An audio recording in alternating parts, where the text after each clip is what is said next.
Yo, what's going on, guys? Chris Bonner here, Overtime Athletes, and for today's video I have a special guest, Dr. Jesse Polanco. Dr. Jesse, thank you so much. Thanks for I appreciate having you. Dr. Jesse is the owner of PhysioCare Spine and Sport over here in Tampa, Florida, and this is actually the expert that I work hand in hand with essentially with my athletes. If they're a new athlete and we go into a more in-depth health screening, or if there's an athlete that's out of my scope and has some kind of injury or things going on where they're not moving proficiently, this is the guy who I work with.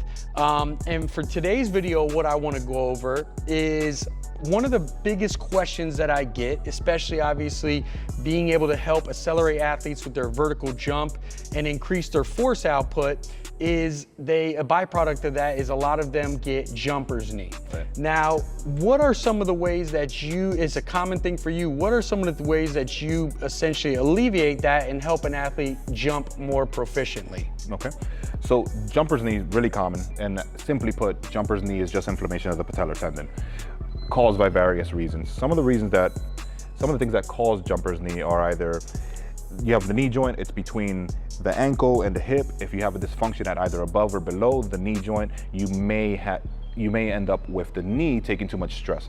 Some of the common things that I do, or some of the common activities that I do with my athletes and to address jumper's knee, are eccentrics. And we'll go over 3 eccentric motions today.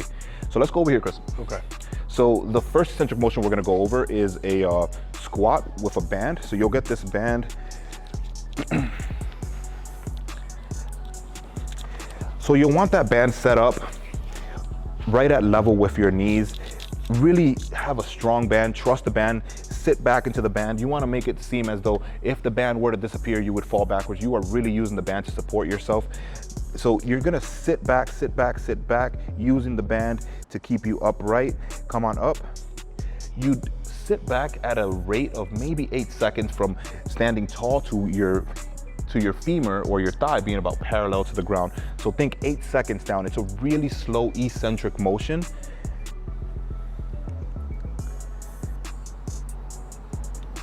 Come back up. Something you'd want to think about during that, not only going slow, is bracing and pushing your knees just slightly out, not significantly. Go ahead one more time. Slow, slow, slow. Push your knees out slightly, sit back, make sure your shin or your leg is completely vertical to the ground. Ooh. And come back up. So what you would do for that, thank you, Chris. What you would do for that is something along the lines of 3 sets of 10 with an 8-second down phase, 1 to 2 times per day. Moving on to the second eccentric motion. The second eccentric you want to do is a lateral step down. Now, lateral step downs are fairly easy, but adding the eccentric or the slow down component is gonna really intensify how difficult this is. You only wanna do this if it's not increasing the pain in your jumper's knee, because that would cause more inflammation. So you'd have your athlete hold on to something on the side opposite of the stance leg.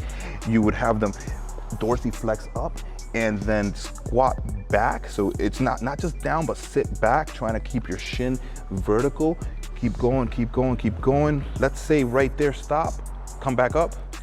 So this motion, with this much range of motion, how high he is, about 18 inches off the ground, which is a standard bench, you'd probably want around 8 seconds as well. You just come down until a gentle tap with the unweighted side on the ground, and then you'd immediately come back up. You can accelerate up quickly, but the down phase is what's gonna help your tendon, that eccentric slow range motion on the way down.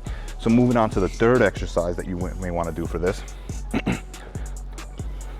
Have your athlete take a kneeling position, so one knee forward, one knee back. Heel on. Heel on. And you want your heel on something, maybe a 2-inch block of some sort. You want the majority of the weight on the toes. And so long as it's not painful, you're gonna have them come back a little bit, back to here, so they get some more range of motion. And then you'd slowly have them push that knee forward, forward, forward, and out towards the small toe. Continue, keep going until the rear heel starts to come up. You'd have them hold that for a small duration, maybe 3 seconds, 3, 2, 1, back to where you started.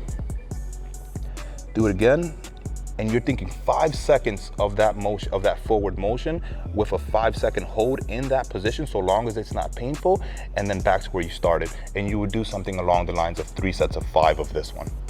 once or twice a day. Well, there you have it, guys. There's 3 ways that he addresses. Dr. Jesse, thank you so much. Appreciate it. Thanks for having me. Absolutely. If you guys want more from Dr. Jesse, go ahead and check out his social down below in the link in the description, and I'll see you guys next time.